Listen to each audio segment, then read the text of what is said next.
Hello my dear friends, I hope you all are doing good. This is Prashant Mauni and I welcome all of you in the StudyIQ. Dear friends, today is 9th October and let's see what we have got. But before moving ahead, please allow me to introduce all of you to our pen drive and tablet courses for different exams like SSC, Bank, UPSC and other government exams. StudyIQ offers best quality pen drive and tablet courses. These are designed by the best faculties of our country, and if you want to know more about it, if you want some more details, if you have any doubts, then you can feel free to give us a call on this number, or you can check out studyiq.com as well. Dear friends, Diwali sale is on, and remember, Diwali is going to hit us on 19th of October. So this 33% is available before 93. It's a pre-Diwali sale, so if you haven't got it, this is the right time to get this pen drive and tablet courses and other items like UPSC test series. Everything that we offer is 33% flat off, so make the most out of it. Now dear friends, identify the person that you can see on the screen. Let me give you the last person's name. It was Mr. Macron. He is president of France, and regarding the other two questions, one was regarding waterways one, so it caters Uttar Pradesh, Bihar, Jharkhand and West Bengal. And the great game is about the cutthroat rivalry that is going on between major powers like USA and USSR or Russia, right? USSR does not exist anymore, but it was it used to be Russia, used to be USSR, but now it is Russia. Then you have cutthroat competition going on between China and Russia, China and USA, and because of all these games, right, because of all these dirty games that they play, these major powers, it is the country like Afghanistan that suffer. There are also a couple of answers in the comment section of the last video, and I believe that those answers are quite holistic, so help yourself with the other points, right? I think this should be enough, but let me tell you that the person who is going to answer, who would be able to identify the person on the screen, I will personally congratulate him or her. Now dear friends, Election Commission of India is going to visit Gujarat for 2 days. This team is going to be led by Chief Election Commissioner. What is the role of Chief Election Commissioner? We are going to discuss it in the next slide, but let's see what we have got here first. So they are going to review the preparedness of the Gujarat Assembly Poll. What is Assembly Poll? Assembly Poll basically means Legislative Assembly, right? We have a parliament for national level, then we have legislative assemblies in all the states, right? We have legislative assemblies in all the states. It works just like parliament, but the things that are discussed here are pertaining to that particular state. So for example, legislative assembly of Gujarat will of course, quite natural, isn't it, that they are going to deal with all the things that are going on or that should go on in Gujarat. And this election commissioner and his team, they are going to meet representatives of different political parties, because it is these political parties who are going to compete with each other. They are going to play a major role in this election. And I must also say that they must have some suggestions and some complaints, and with the help of this meeting, Election Commission will come to know about it, and then hopefully it will sort all these grievances and complaint of these political parties. They're also going to meet, this election commissioner team is going to meet district election officers and senior police officers as well. Now they have started a new campaign, or you can say a new drive, and this is all about creating awareness. See, awareness regarding election is very important. This is something very important for the democracy of our country, because we know that many people do refrain from taking part in election. And let me tell you that once we have a sort of population, once everyone is taking election seriously, I'm not only talking about political parties here, I'm talking about citizens like you and I. So if everyone is politically bit aware, right, you don't have to be PhDs and expert in this thing, but if you keep your eyes and ears open regarding what are the things that are going on, then what happens is that even the political parties will be afraid of playing any sort of dirty games like paid news and other things. And once people are aware regarding political scenario in their state or in the nation, then they develop a sort of power of discrimination. They can discriminate between what is right and what is wrong, and this eventually matures our democracy. So this is a very noble exercise, or you can say a very noble course that is conducted by Election Commission by spreading awareness regarding election. And it is also going to demonstrate this mobile EVM VVPAT machines. So they will tell what is the utility of this machine, how it cannot be tampered with, etc., etc.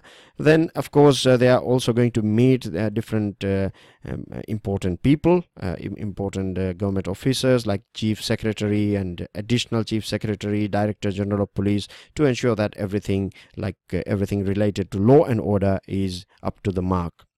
Now, talking about Election Commission or Election Commissioner, let's start with Election Commission. See, it is a permanent and an independent body. It derives its power from Constitution of India, because during the time of this making of Constitution, the Constituent Assembly, they have added a whole section of, or you can say that Election Commission is there in our Constitution. And if you go through the Article 324 of our Constitution, then you find that the powers regarding the superintendence, direction and control of elections in India lies with this Election Commission of India.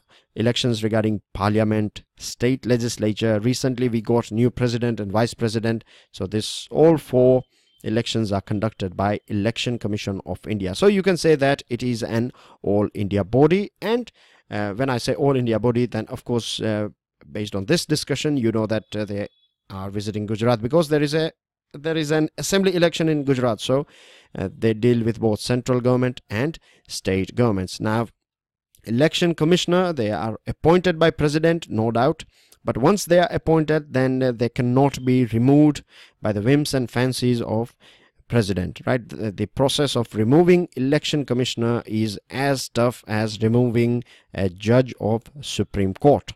So you can understand that once a person is elected as election commissioner, then he has solid powers. And if you compare Election Commission of India with other constitutional bodies, then you find that this Election Commission of India is one of the most reputed institution in our country. It is a multi-member body. It has 3 election commissioners, but out of this 3 election commissioner, you have 1 chief election commissioner. So in India at present, this Achal Kumar Jyoti is the main chief election commissioner, or you can say the main person. He's the top man of election commission.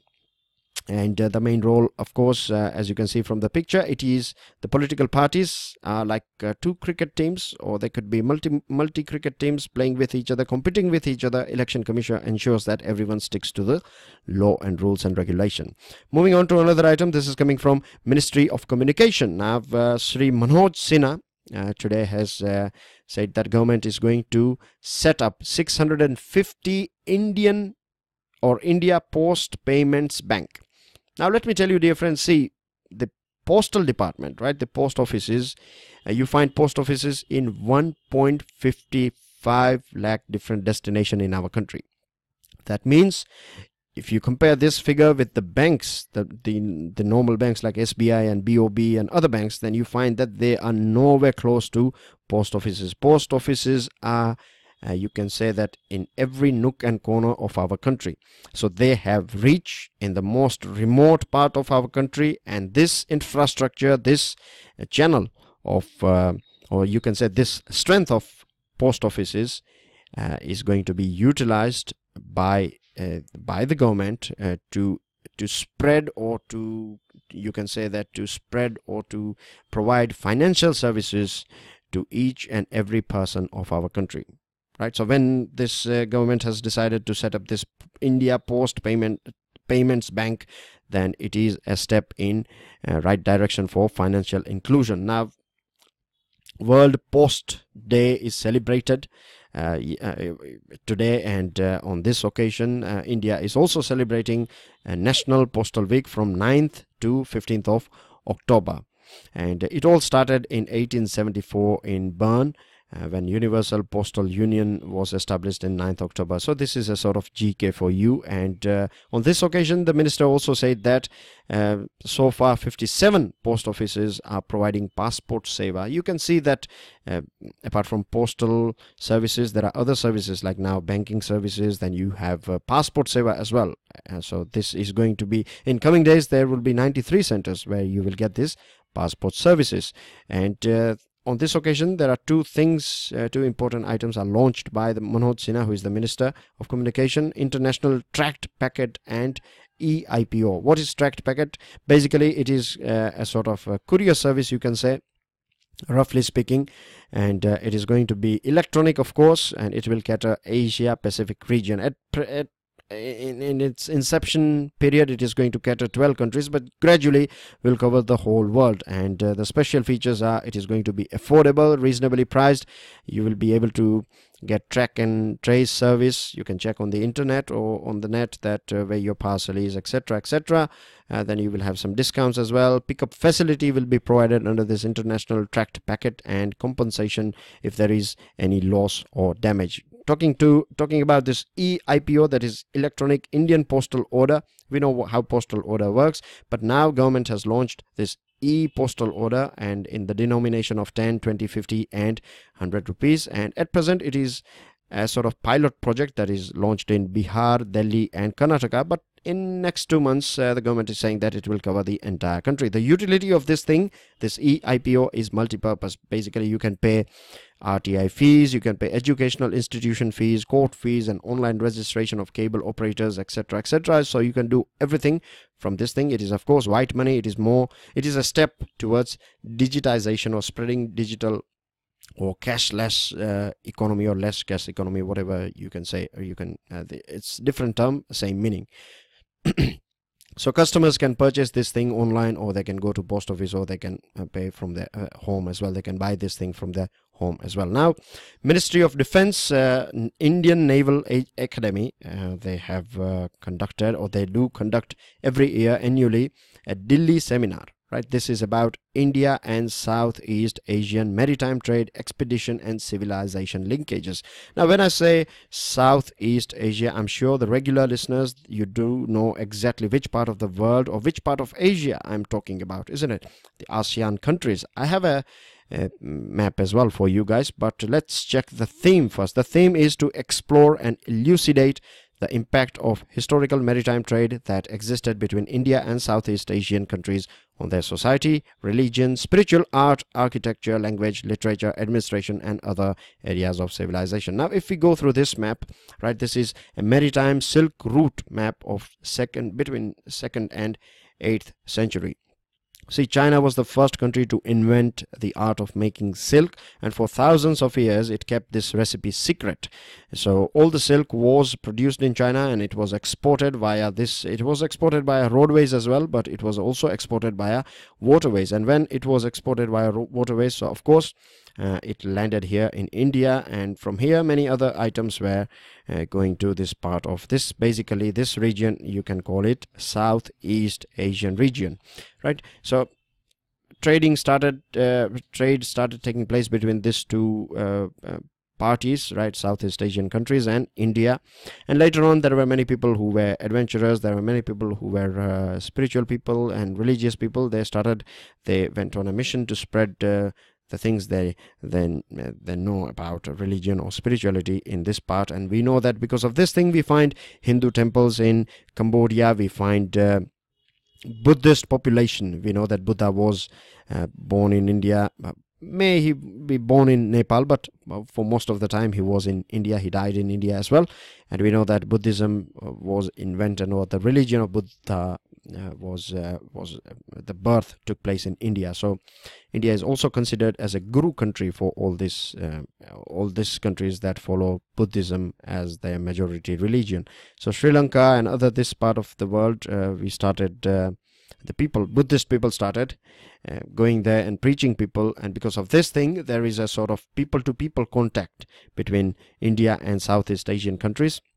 on many occasions like ASEAN meetings, and whenever we see that Prime Minister visiting Japan or Vietnam or any other countries, then you find that this thing is discussed about. So to strengthen this relation, to take it to altogether next level, they have their own Ramayanas, they have their own Mahabharata play and all these things. So you can understand that there is a historical tie, and many arts and literature thing as well is nearly similar between these two parties. So to enhance this thing and to ensure that together we can ensure the protection of Indian Ocean and waterways, so this sort of exercise are conducted by Indian Naval Academy. And Ministry of Finance Minister is on a visit of a week to United States. He is going to meet people from World Bank and Indian Monetary Fund. He is also going to meet CEOs of USA's bigger companies, and he is also going to deliver a lecture on foreign direct investment at Columbia University, very famous university, one of the top universities in the world. So he's going to deliver a lecture on FDI, and he is accompanied by top people. You can see RBI Governor, Chief Economic Advisor, and Special Secretary, and Finance Secretary. So all these delegates are going to meet CEOs, and they will of course provide them knowledge regarding the opportunities that is available in our country of India, so they can invest the money here and we can generate jobs and everyone can have something out of this deal. With this, dear friends, I end this discussion. I have 3 questions for you. 2 are pertaining to Swachh Bharat Abhiyan, and the third one is about science and technology. With this, I end this discussion. Do not forget to make the most out of the 33% discount that is available on StudyIQ. But this is a pre-Diwali sale. Do not forget to subscribe to our YouTube channel. If you have already subscribed, then do turn on the notification bell. Please, it's my humble request to share this lecture with your friends in video form, or you can share this file as well, this lecture slide. Do share it so they can also learn something out of what we are sharing here on this platform. If you have learned something, do give us your like, pass your valuable comments, and of course I would eagerly wait for your answers. With this, I end this discussion. Keep calm and stay curious. Keep your environment clean and green. Jai Hind.